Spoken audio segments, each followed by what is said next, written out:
For me in the Minnesota River, my biggest concern is still sediment. There's just too much sediment moving down this river. Even here, you can see how brown the water is. This is definitely due to land use issues. The historic accounts, you got to believe what they were writing when they were writing about the clear water, and I mean, they saw it before the substantial land use changes.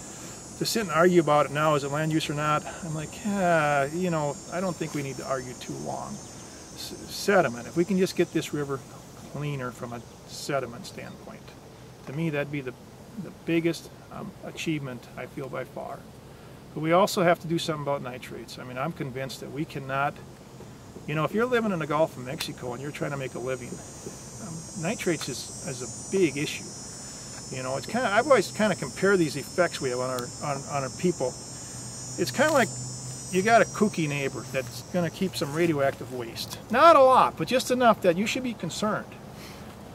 Well, is it okay for him to keep his little bucket of radioactive waste if it's affecting you or not? You know, it comes down to this so-called I have my rights, I can do whatever I want stuff. Well, I think most of society would say, no, it's not okay for him to be keeping that over there, even if it isn't hurting me, but just because it might.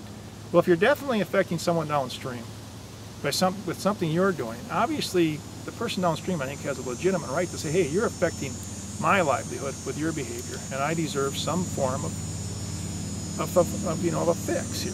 We got to do something. So this becomes a very big, complicated interaction. So even though nitrates, I don't think, are a huge issue for the fishery here, they're a huge issue for the fishery there.